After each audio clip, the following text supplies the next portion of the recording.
Determinants को हिंदी में सारणिक कहते हैं। इसका डिफिनीशन है, परिभाषा, the determinant is a number associated with A square matrix. तो डिटर्मिनांट मतलब सारणिक एक स्क्वायर मैट्रिक्स से संबंधित एक संख्या होती है। तो डिटर्मिनांट एक स्क्वायर मैट्रिक्स से संबंधित एक संख्या होती है। The determinant of A square matrix A is denoted by, एक स्क्वायर मैट्रिक्स ए अगर हो तो उसके डिटर्मिनांट को सूचित करते हैं।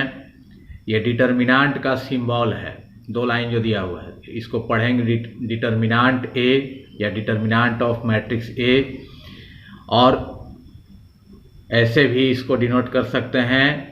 ए मैट्रिक्स के डिटर्मिनांट को डिटर्मिनांट ऑफ ए पढ़ेंगे, डिटर्मिनांट को ही संक्षेप में ऐसे लिखा हुआ है, इसको पढ़ेंगे डिटर्मिनांट ऑफ मैट्रिक्स ए।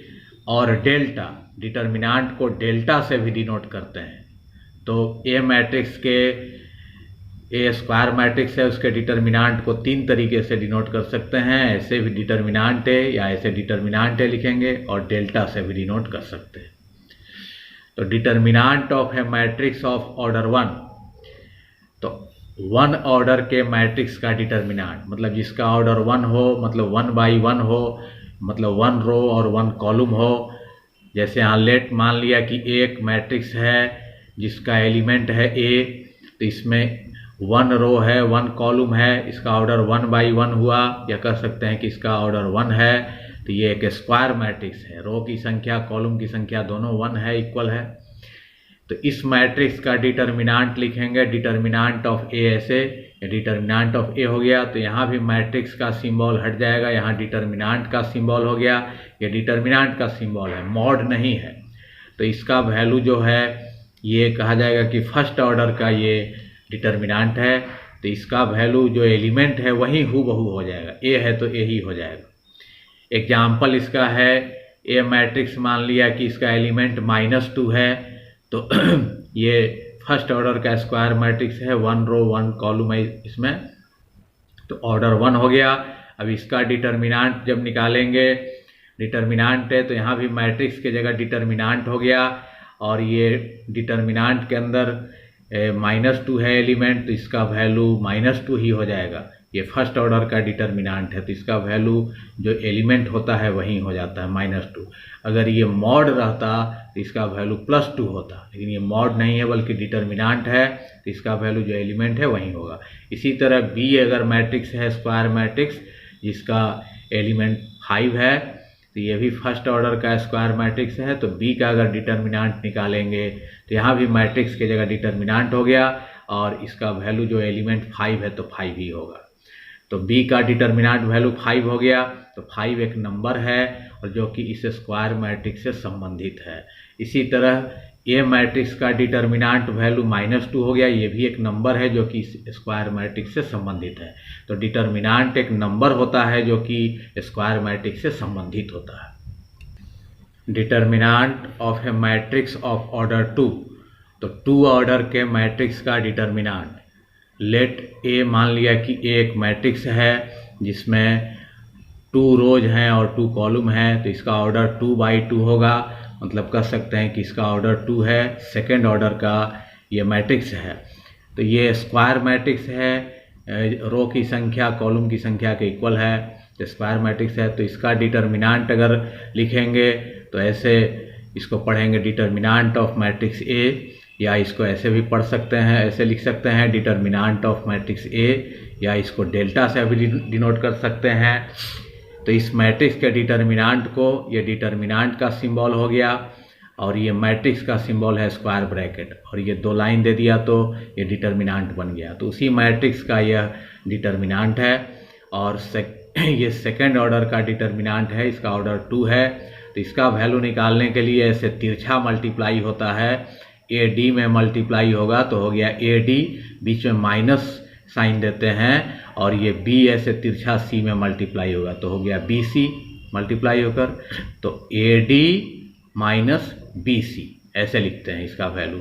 जैसे एग्जाम्पल हम देखते हैं कि ये सेकेंड ऑर्डर का डिटर्मिनांट है, तो इसका वैल्यू निकालने के लिए ऐसे 2 तिरछा -1 में मल्टीप्लाई होगा तो 2 इंटू -1, बीच में माइनस देंगे, और 3 5 में मल्टीप्लाई होगा, 3 इंटू 5, तो 2 इंटू -1 -2 हो गया, -3 इंटू 5 15 हो गया, ये दोनों ऐड होकर हो गया -17। तो इस डिटर्मिनांट का वैल्यू हो गया -17। Determinant of A matrix of order 3×3, तो 3×3 ऑर्डर के मैट्रिक्स का डिटर्मिनांट, तो इसका जनरल फॉर्म लिखा गया है व्यापक रूप, ये डेल्टा डिटर्मिनांट हो गया। यही थर्ड ऑर्डर के मैट्रिक्स का डिटर्मिनांट है जनरल फॉर्म में। A11 का मतलब हो गया ये शुरू वाला रो बताता है और बाद वाला जो डिजिट है कॉलम बताता है। तो first row first column, first row first column में है, और ये A12 का मतलब हुआ कि फर्स्ट रो, ये फर्स्ट रो हो गया second column, first row second column. A13 मतलब फर्स्ट रो थर्ड कॉलम। A21 मतलब कि सेकंड रो में है, फर्स्ट कॉलम में है, सेकंड रो सेकंड कॉलम, ये सेकंड रो थर्ड कॉलम, ये थर्ड रो फर्स्ट कॉलम, ये third row second column, third row third column. तो ये थर्ड ऑर्डर के मैट्रिक्स का डिटर्मिनांट है और उसका ये जनरल फॉर्म है। अब इसमें इसका वैल्यू निकालने के लिए, इसका भी वैल्यू एक नंबर होता है, तो वैल्यू निकालने के लिए हर एक जगह का इसमें साइन होता है, चिन्ह होता है। तो साइन निकालने का फार्मूला होता है the sign of ijth position, मतलब ith row and jth column. i row बताता है, j कॉलम, तो ith row and jth column, iवां रो और jवां कॉलम का की जो स्थिति है वहाँ का चिन्ह होता है formula -1 to the power i plus j। तो अब जैसे ये जो पोजीशन है यहाँ i भी 1 है, j भी 1 है, तो यहाँ i का वैल्यू 1 और j का भी वैल्यू 1 रख देंगे तो ऊपर 1 + 1 2 हो जाएगा, -1 का पावर 2 + 1 हो जाएगा। तो इस जगह का चिन्ह प्लस होता है। फिर इस जगह का चिन्ह अगर निकालना है तो i के जगह 1 रख देंगे, j के जगह 2, तो ऐड होकर 3 हो जाएगा, तो -1 टू द पावर 3 -1 हो जाएगा, तो यहाँ माइनस होगा, निगेटिव। फिर इस जगह का चिन्ह निकालने के लिए i का वैल्यू 1 है और j का वैल्यू 3 रख देंगे तो ये 4 हो जाएगा, -1 टू द पावर 4। 4 जो है इवन नंबर है तो इसलिए इसका वैल्यू +1 होगा, प्लस हो जाएगा। तो इस जगह का चिन्ह इसी तरह यहाँ का i का वैल्यू 2 और j का वैल्यू 1, तो 2 + 1 3 ऑड नंबर है तो इसका वैल्यू -1 होगा, माइनस हो जाएगा। यहाँ i भी 2 है, j भी 2 है, 2 + 2 4 इवन नंबर है तो इसका वैल्यू प्लस में हो जाएगा। यहाँ i का वैल्यू 2, j का वैल्यू 3 रखेंगे तो हो जाएगा 5 ऑड नंबर है तो माइनस हो जाएगा। फिर यहाँ i का वैल्यू 3, j का वैल्यू 1 तो 4 हो जाएगा, इवन नंबर है तो यहाँ प्लस हो जाएगा। यहाँ i का वैल्यू 3, j का वैल्यू 2, 3 + 2 5 ऑड नंबर है तो इसका वैल्यू माइनस में हो जाएगा। फिर i का वैल्यू 3, j का वैल्यू 3 रखेंगे तो 6 हो जाएगा, जो कि इवन नंबर है तो इसका वैल्यू +1 आएगा, तो यहाँ प्लस हो गया। इस तरह देखते हैं कि डायगोनल, जो दोनों डायगोनल पर प्लस होता है बाकी जगह माइनस होता है, तो जब इसका वैल्यू निकालेंगे तो ये साइन की ज़रूरत पड़ती है। इस डिटर्मिनांट का वैल्यू किसी भी रो या किसी भी कॉलम में एक्सपेंड करके निकाला जा सकता है, विस्तार करके निकाल सकते हैं। फर्स्ट रो में भी एक्सपेंड करके निकाल सकते हैं, सेकेंड रो में भी, थर्ड रो में भी, 3 तरीके से रो में एक्सपेंड करके निकाल सकते हैं। और फर्स्ट कॉलम या सेकंड कॉलम या थर्ड कॉलम एक्सपेंड करके, तो 3 तरीके से कॉलम एक्सपेंड करके निकाल सकते हैं। किसी भी तरीके से निकालें इसका वैल्यू इक्वल ही आएगा। तो अगर फर्स्ट रो में एक्सपेंड करके निकालते हैं तो यहाँ लिखा गया एक्सपेंडिंग अलोंग R1, R1 मतलब हो गया फर्स्ट रो में विस्तार करने पर, तो डेल्टा वहीं लिखा गया। तो फर्स्ट रो में जब एक्सपेंड करेंगे, यहीं फर्स्ट रो है तो पहले उस जगह का साइन लिखेंगे, चिन्ह लिखेंगे, तो इस जगह का चिन्ह होगा -1 टू द पावर वहीं i प्लस j, तो i भी 1 है, j भी 1 है तो 1 + 1 हो गया। और फिर वहाँ का एलिमेंट लिखेंगे, A11 लिखेंगे और ये जिस रो में है उसको डिलीट कर देंगे, जिस कॉलम में है उसको डिलीट कर देंगे, मतलब first row first column delete कर देंगे तो ये बच गया A22, A23 उसको उतार देंगे, A32, A33 तो ये उतार देंगे। ये एक डिटर्मिनांट हो गया, ये सेकेंड ऑर्डर का डिटर्मिनांट हो गया। तो इसको लिख दिया। इसके बाद का फर्स्ट रो में एलिमेंट ये है तो इस जगह का पहले साइन लिखेंगे, तो इस जगह का साइन होगा -1 to the power i plus j, तो i भी 1 है, j 2 है, I1 हो गया और J2 हो गया। फिर यहाँ का एलिमेंट लिखेंगे A12 और फिर ये जिस रो में है उसको डिलीट कर देंगे, जिस कॉलम है उसको डिलीट कर देंगे। तो इसको काट दिया जाए, इसको काट दिया जाए तो ये बच जाएगा यहाँ दो, A21 A31 और यहाँ बच ये और ये कट गया तो ये दोनों बच गया, ये दोनों बच गया, A23 A33 ये बच गया। तो ये सेकेंड ऑर्डर का डिटर्मिनेंट हो गया। इसके बाद अब ये एलिमेंट है तो इस जगह का पहले साइन लिखेंगे, तो इस जगह का साइन होगा -1 टू दी पावर वहीं I प्लस J, तो -1 टू दी पावर I1 है और J3 है 1 + 3 और फिर यहाँ का एलिमेंट लिखेंगे A13 और ये जो एलिमेंट है जिस रो में है उसको डिलीट कर देंगे, जिस कॉलम में है उसको डिलीट कर देंगे। तो फर्स्ट रो और ये थर्ड कॉलम अगर काट दिया जाए, हटा दिया जाए तो ये चारों एलिमेंट बच गए, इनको उतार देंगे। A21 A22 A31 A32 ये उतार देंगे। तो अब अगर इसको सिंप्लीफाई करें तो यहाँ पर प्लस आ जाएगा, तो ये ना लिखकर डायरेक्ट यहाँ प्लस भी लिख सकते हैं, प्लस ऐसे भी छुपा रहता है। और इसको तोड़ेंगे, सेकेंड ऑर्डर का डिटर्मिनेंट है तो ये इसमें मल्टीप्लाई होगा, बीच में माइनस देंगे और ये इसमें मल्टीप्लाई होगा। फिर यहाँ ये ना लिख करके डायरेक्ट यहाँ माइनस लिख सकते हैं क्योंकि यहाँ का साइन जो होता है माइनस होता है। और फिर इसको भी तोड़ेंगे, ये इसमें मल्टीप्लाई होगा, बीच में माइनस, ये इसमें मल्टीप्लाई होगा। फिर यहाँ ये ना लिख करके डायरेक्ट यहाँ प्लस लिख सकते हैं, यहाँ का साइन प्लस होता है। और इसको भी वैसे ही तोड़ेंगे, ये इसमें मल्टीप्लाई होगा, बीच में माइनस, ये इसमें मल्टीप्लाई होगा। इस तरीके से ये सिंप्लीफाई होकर एक नंबर प्राप्त हो जाएगा इसका वैल्यू। तो फर्स्ट रो में एक्सपेंड किया गया, इसी तरह सेकेंड रो में भी करें तो वही नंबर आएगा, थर्ड रो में भी करें तो वही नंबर आएगा।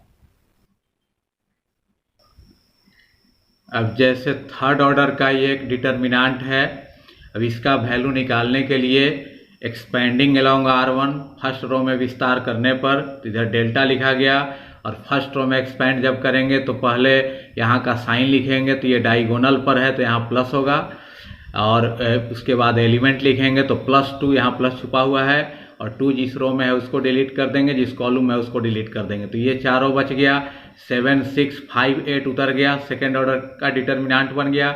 इसके बाद 2 के बाद इसको लिखेंगे तो ये डायगोनल पर नहीं है तो यहाँ का साइन माइनस होगा, तो माइनस और एलिमेंट 1 है तो -1 हो गया, और 1 जिस रो में है उसको डिलीट कर देंगे, जिस कॉलम में उसको डिलीट कर देंगे। इसको काट दिया जाए तो ये दोनों बच गया, ये दोनों बच गया। 4 - 1 6 8, 4 - 1 6 8 उतर गया। इसके बाद इसको लिखेंगे तो ये डायगोनल पर है तो यहाँ का साइन प्लस होता है, और प्लस होता है लेकिन एलिमेंट है -3, तो प्लस माइनस -3 हो जाएगा। और ये जिस रो में है उसको डिलीट कर दिया, जिस कॉलम में उसको डिलीट कर दिया, ये चारों बच गए। 4 7 -1 5, 4 7 -1 5। तो ये थर्ड ऑर्डर से ये 3 सेकेंड ऑर्डर के डिटर्मिनेंट बन गए। फिर यहाँ 2 उतर गया। अब इसको जब इसका वैल्यू निकालेंगे तो ऐसे तिरछा मल्टीप्लाई होगा, 7 8 में मल्टीप्लाई होगा तो हो गया 56, बीच में माइनस देंगे, 6 5 में मल्टीप्लाई होकर हो गया 30। फिर यहाँ माइनस उतर गया, और 4 8 में मल्टीप्लाई होकर हो गया 32, बीच में माइनस देंगे, 6 -1 में मल्टीप्लाई होकर -6, और यहाँ भी माइनस है, माइनस माइनस प्लस हो जाएगा, +6 हो गया। फिर -3 उतर गया, 4 5 में मल्टीप्लाई होकर 20, बीच में माइनस देंगे, ये इसमें मल्टीप्लाई होकर -7, माइनस माइनस +7 हो गया। 56 में 30 माइनस करने पर 26, और ये दोनों ऐड होकर हो गया 38, और यहाँ 20 + 7 हो गया 27। 2 × 26 हो गया 52, और -38, 3 × 27 हो गया -81, 52 उतर गया, -38 -81 मिलकर हो गया -119, 119 में 52 माइनस कर दिया तो आ जाता है -67। तो यही जो है इस डिटर्मिनेंट का वैल्यू हो गया, एक नंबर के रूप में प्राप्त हुआ, जो कि ये स्क्वायर मैट्रिक्स, ये स्क्वायर मैट्रिक्स का डिटर्मिनेंट है, तो स्क्वायर मैट्रिक्स से रिलेटेड है, संबंधित है। अब इसका वैल्यू यहाँ फर्स्ट रो में एक्सपेंड करके निकाला गया, हम चाहें तो इसका वैल्यू सेकेंड रो में एक्सपेंड करके भी निकालेंगे तो यहीं आएगा, थर्ड रो में एक्सपेंड करके निकालेंगे यहीं आएगा। तो एक्सपेंडिंग अलोंग C2 मतलब सेकेंड कॉलम में विस्तार करने पर, तो सेकेंड कॉलम में एक्सपेंड करके दिखाया गया है, तो सेकेंड कॉलम ये हुआ।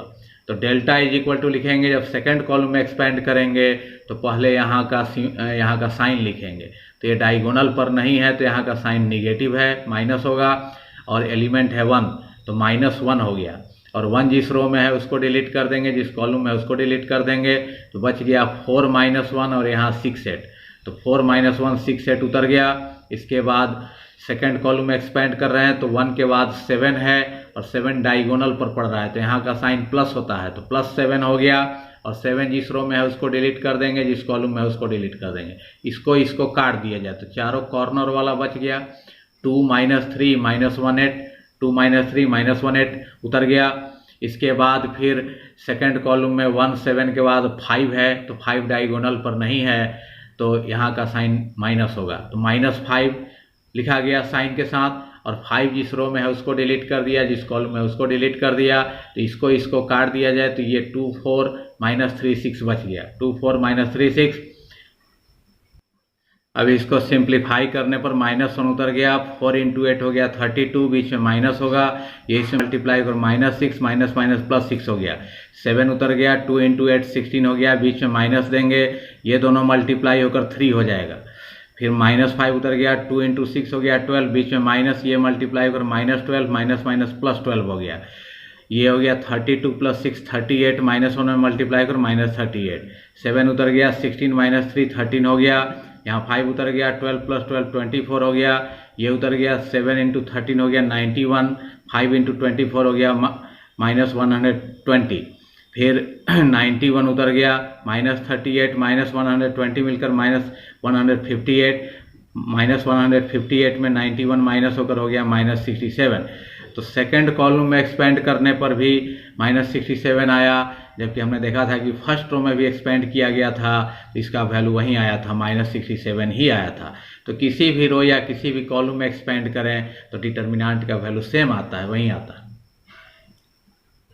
डिटर्मिनेंट का एक प्रॉब्लम है कि इफ़ ए एक स्क्वायर मैट्रिक्स दिया हुआ है देन सो दैट, तब दिखाओ कि determinant of 2A matrix is equal to 4 × determinant of A matrix. तो ये शो करना है, प्रूव करना है, दिखाना है। तो यहाँ सॉल्यूशन लिखा गया, गिवन दिया हुआ है, A मैट्रिक्स दिया हुआ है, उतार दिया उसको। अब 2A ये A मैट्रिक्स है, दोनों तरफ 2 से मल्टीप्लाई कर दिया, इधर भी, तो 2A मैट्रिक्स बन जाएगा। अब 2 से मल्टीप्लाई करेंगे मैट्रिक्स में तो सभी एलिमेंट में मल्टीप्लाई होता है मैट्रिक्स में, तो 2 × 1 2 में भी मल्टीप्लाई हुआ, 2 × 4 हो गया, 2 × 2 हो गया, 2 × 1 2 हो गया, 2 × 2 4 हो गया, 2 × 4 8 हो गया, 2 × 2 4 हो गया। तो ये जो मैट्रिक्स प्राप्त हुआ इसको कहेंगे कि ये 2A मैट्रिक्स है। अब LHS में है डिटर्मिनेंट ऑफ 2A मैट्रिक्स, तो 2A मैट्रिक्स ये हुआ। अब इसी का डिटर्मिनेंट, तो यहाँ मैट्रिक्स हटाकर डिटर्मिनेंट दे देंगे, तो मैट्रिक्स का सिंबल हट गया, वहाँ डिटर्मिनेंट हो गया। अब ये सेकंड ऑर्डर का डिटर्मिनेंट हो गया, इसका वैल्यू निकालेंगे तो तिरछा ऐसे मल्टीप्लाई होगा, 2 × 4, बीच में माइनस देंगे, 4 8 में मल्टीप्लाई होगा, 4 × 8, तो 2 × 4 हो गया 8 और -4 × 8 हो गया 32, 8 - 32 हो गया -24। तो LHS का वैल्यू इतना आया।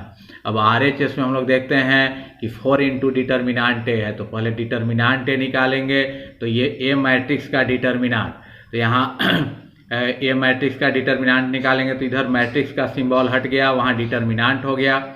और इसका वैल्यू निकालेंगे तो 1 2 में मल्टीप्लाई होगा, बीच में माइनस, 2 4 में मल्टीप्लाई होगा, 1 × 2 2 हो गया, -2 × 4 8 हो गया, ये माइनस होकर हो गया -6। A का डिटर्मिनेंट वैल्यू आ गया -6। अब RHS में है 4 × determinant of A, 4 × determinant of A, 4 उतर गया, डिटर्मिनेंट ऑफ A निकला है -6, 4 × -6 हो गया -24। तो देखते हैं कि LHS जो है उसका वैल्यू आया था -24 और RHS जो है उसका भी वैल्यू आया -24, दोनों इक्वल हो गया। LHS = RHS हो गया, हैंस प्रूव्ड।